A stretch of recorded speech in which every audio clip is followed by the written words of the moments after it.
आज की क्लास सबसे पहला वर्ड है एट। एट का मतलब होता है पर। एट का मतलब पर। चले इसे एग्जाम्पल में देखते हैं। जैसे कि मैंने कहा मैं घर पर हूँ, मैं घर पर हूँ। अब मैं कैसे बोलूंगी? अब मैं कहूंगी I am at home, I am at home, I am at home. तो मैं घर पर हूँ, मैं हूँ इसके लिए मैंने बोला आई एम, घर के लिए मैंने बोला होम और पर के लिए मैंने बोला एट। मैं घर पर हूँ, I am at home, I am at home. Okay, I am का कॉन्ट्रैक्शन होता है आई एम। अगला वर्ड है बी। बी का मतलब होता है होना। जैसे कि मैंने कहा ये होना चाहिए, तो मैं कहूंगी it must be, it must be, ये जरूर होना चाहिए, it must be, it must be. तो बी का मतलब होना। अगला वर्ड है इज। इसका मतलब होता है। जिस भी सेंटेंस में इज लगा होता है इसका मतलब वो सेंटेंस आपके प्रेजेंट का है।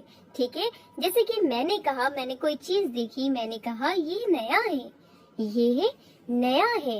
मैं कहूंगी it is new, it is new. ये के लिए मैंने इट का इस्तेमाल किया, नया के लिए मैंने न्यू वर्ड का इस्तेमाल किया और है के लिए मैंने इस का इस्तेमाल किया। ये नया है, it is new, it is new. Next है ऑफ। ऑफ का मतलब होता है का। ऑफ का मतलब का। देखिए इसके कई और भी मीनिंग होते हैं अलग अलग सेंस में, लेकिन एक मतलब होता है ऑफ का। तो जैसे कि मैंने कहा लकड़ी का टुकड़ा, तो टुकड़े की इंग्लिश होती है पीस, लकड़ी की इंग्लिश होती है वुड, लकड़ी का टुकड़ा पीस ऑफ वुड, यानी कि ऑफ का मतलब का, पीस ऑफ वुड, लकड़ी का टुकड़ा पीस ऑफ वुड।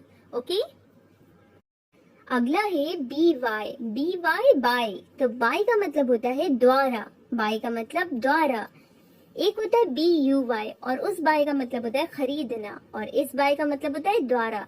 जैसे कि मैंने कहा चलो कार द्वारा चलते हैं, चलो कार द्वारा चलते हैं। तो मैं कहूंगी let's go by car, let's go by car, यानी कि चलो कार से चलते हैं, यानी कि किसके द्वारा आप जा रहे हैं? आप कार के द्वारा जा रहे हैं। तो द्वारा के लिए आप बोलेंगे बाय, लेट्स गो बाय बस। ओके, नेक्स्ट है इन। इन का मतलब होता है में, इन का मतलब में। जैसे कि मैंने कहा मैं पार्क में दौड़ता हूँ, मैं पार्क में दौड़ता हूँ। तो मैं कहूंगी I run in the park, I run in the park, यानी कि पार्क में। तो में की English in. I run in the park, मैं पार्क में दौड़ता हूँ। चलो कार द्वारा चलते हैं, लेट्स गो बाय बस। I run in the park, मैं पार्क में दौड़ता हूँ। सो का मतलब होता है, नेक्स्ट वर्ड है सो। सो का मतलब होता है इसीलिए और इसका कहीं कहीं पे मतलब तो भी होता है।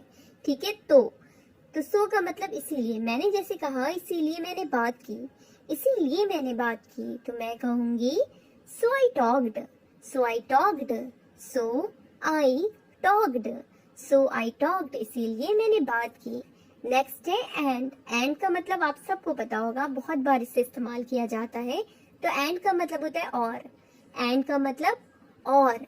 जैसे कि मैंने कहा आओ और देखो, आओ और देखो, आओ और देखो। तो और के लिए मैं बोलूंगी एंड। आओ के लिए मैंने कहा कम, एंड यानी कि और, देखो के लिए सी, come and C, come and सी, आओ और देखो, कम एंड सी।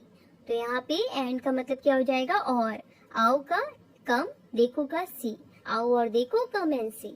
ठीक है, नेक्स्ट वर्ड है फॉर। फॉर का मतलब होता है के लिए, के लिए। जैसे कहते नहीं है दिस इज फॉर यू, ये आपके लिए है, दिस इज फॉर यू। उसी तरह से मैंने कहा राम के लिए पूछो, राम के लिए पूछो। तो पूछने की इंग्लिश होती है आस्क। के लिए आप यूज करेंगे फॉर और राम के लिए राम। आस्क फॉर राम, राम के लिए पूछो, आस्क फॉर राम। नेक्स्ट है इट्स। इसे पढ़ते हैं इट्स और इसका मतलब होता है ये है, इट्स। जैसे कि मैंने कहा ये मेरा सौभाग्य है, ये मेरा सौभाग्य है, it's my pleasure, it's my pleasure. Okay, तो इट्स का मतलब होता है ये है, इट्स का मतलब ये है। फॉर का मतलब के लिए, फॉर का मतलब के लिए और इट्स का मतलब ये है। अगला जो वर्ड है वो है टू, टी डबल ओ वाला। ठीक है, और टी डबल ओ इसको पढ़ते हैं टू और इसका मतलब होता है भी और बहुत, यानी कि कहीं कहीं पर इसका मतलब भी होता है और कहीं कहीं पर इसका जो मतलब होता है यानी कि इसका जो सेंस आता है वो आता है बहुत के। तो मैंने कहा मैं भी, किसी ने कहा मैं कल वहां गया था, तो मैंने कहा मैं भी, तो मैं भी के लिए मैं बोलूंगी मी टू, मी टू। यहाँ पे टू का मतलब आ रहा है भी। अगला है ये बहुत बड़ा है। मैंने कहा ये बहुत बड़ा है, तो मैं कहूंगी it is too big, it is too big. यहाँ पे टू का मतलब आ रहा है बहुत, ये बहुत बड़ा है, इट इज टू बिग। मैं भी, मी टू। तो आपने देखा टू का मतलब भी होता है और टू का मतलब बहुत भी होता है। ओके, अगला जो वर्ड है वो है बट। बट का मतलब होता है लेकिन। जैसे कि मैंने कहा लेकिन क्यों, सिंपल मैं बोल रही हूँ लेकिन क्यों, तो मैं बोलूंगी बट वाई, बट वाई। तो लेकिन की इंग्लिश होती है बट, और क्यों के लिए मैंने बोला वाई, लेकिन क्यों, बट वाई। ओके, तो बट का मतलब लेकिन, टू का मतलब भी और बहुत। ये बहुत बड़ा है, इट इज टू बिग, लेकिन क्यों, बट वाई। मैं भी, मी टू। अगला जो वर्ड है वो है ऑफ। देखिए ऑफ में दो एफ है, ये एक है सिंपल ऑफ, उसका मतलब मैंने आपको बताया का, ठीक है। और अगर डबल एफ है तो इसका मतलब होता है बंद, बंद। ऑफ का मतलब बंद। जैसे कि मैंने कहा इससे बंद करें, इससे बंद करें, तो मैं बोलूंगी turn it of, turn it of. और यहाँ पर इस ऑफ का मतलब होता है बंद, ठीक है। टर्न इट ऑफ, इससे बंद करें, इसे बंद करें। तो ओ डबल एफ अगर है तो इसका मतलब बंद होगा, और सिंपल अगर ओ एफ है तो उसका मतलब का होता है। अगला वर्ड है इफ। इफ का मतलब होता है अगर, इफ का मतलब अगर। जैसे कि मैंने कहा अगर मैं बैठूं तो क्या आपको कोई आपत्ति है, तो आप बोलेंगे do you mind if I sit, do you mind if I sit. तो अगर की इंग्लिश होती है इफ, इफ का मतलब अगर, अगर मैं बैठूं तो क्या आपको कोई आपत्ति है, do you mind if I sit, do you mind if I sit. Next word है ऑल्सो। ऑल्सो का मतलब होता है भी, ऑल्सो का मतलब भी। जैसे कि मैंने कहा, अच्छा आप सोच रहे होंगे कि अभी तो आपने बताया था कि टू का मतलब भी होता है और ऑल्सो का मतलब भी होता है, तो मैं आपको इन दोनों के बीच का डिफरेंस बताऊंगी कि कहाँ पर आप ऑल्सो का इस्तेमाल करेंगे और कहाँ पर आप टू का इस्तेमाल करेंगे। एक मैं नई वीडियो बनाऊंगी जिसमें मैं आपको इन दोनों का डिफरेंस बताऊंगी। कई ऐसे वर्ड्स हैं जिसकी मीनिंग एक होती है और वो अलग अलग जगह पर इस्तेमाल किए जाते हैं, तो मैं आपको एक अलग वीडियो में बताऊंगी। तो ऑल्सो मतलब भी होता है, जैसे कि मैंने कहा मैं भी गया, I also went, I also went. Okay, next है ऑल। ऑल का मतलब होता है सब या सभी। जैसे कि मैंने कहा सब खत्म हो चुका है, तो मैं कहूंगी it's all over, it's all over, it's all over. सब खत्म हो चुका है, इट्स ऑल ओवर। मैं भी गया, आई ऑल्सो वेंट। तो ऑल्सो का मतलब भी, ऑल का मतलब सभी या सब। अगला वर्ड है इनटू। तो इनटू का मतलब भी मैं होता है, और मैंने आपको बताया कि इनका मतलब भी मैं होता है। तो ऐसे वर्ड जिसमें बहुत ही कंफ्यूजन होती है, कहाँ पर आप इनटू का इस्तेमाल करेंगे, कहाँ पर आप इन का इस्तेमाल करेंगे, इसकी मैं वीडियो अलग बनाऊंगी। तो इनटू का मतलब मैं होता है, लेकिन मैं आपको शॉर्ट में बता दूं, जब कोई चीज बाहर से अंदर आती है तब मैं इनटू लगाऊंगी।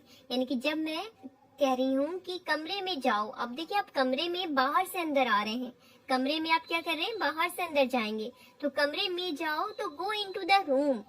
तो इनटू मतलब मैं होता है, लेकिन जब इस्तेमाल किया जाएगा जब कोई चीज बाहर से अंदर जाएगी। ओके, अगला वर्ड है एस। एस का मतलब होता है जैसा, एस का मतलब जैसा। जैसे कि मैंने कहा जैसा मैं कहता हूँ करो, जैसा मैं कहता हूँ करो, तो मैं कहूंगी डू एज आई से, डू एज आई से। जैसा मैं कहता हूँ करो, डू एज आई से। कमरे में जाओ, go into the room. Next है ए। ए का मतलब होता है एक, एक का मतलब एक। जैसे कि मैंने कहा यह एक किताब है, ठीक है, यह एक किताब है। सिंपल, बहुत ही इजी मैंने लिया है सेंटेंस, यह एक किताब है, ताकि आपको समझ में आए। तो मैं कहूंगी दिस इज अ बुक। तो यहाँ पे देखिए मैंने ए लगाया, क्योंकि यहाँ पे कहा मैंने ये एक किताब है, तो एक के लिए मैंने कहा ए का इस्तेमाल किया। दिस इज अ बुक, और इसे पढ़ते क्या, आ पढ़ते हैं, this is a book, this is a book. अगर मुझे कहना है यही किताब है, तो मैं कहूंगी दिस इज बुक। लेकिन मैंने कहा ये एक किताब है, तो एक के लिए मैंने यहाँ पे एक इस्तेमाल किया, this is a book. Okay, अगला है एम। एम का मतलब होता है हूँ, मैं ठीक हूँ। तो मैंने कहा I am fine, I am fine. और आई एम का जो कॉन्ट्रैक्शन होता है वो होता है आईम। ठीक है, आई एम फाइन, मैं ठीक हूँ। नेक्स्ट है वॉज का मतलब था, क्या मैं गलत था? वॉज आई रॉन्ग, क्या मैं गलत था? Was I wrong. तो आज की क्लास में बस इतना ही। वीडियो अच्छी लगे लाइक करें, शेयर करें, सब्सक्राइब करें। Thanks for watching. मिलते हैं आपसे नेक्स्ट क्लास में।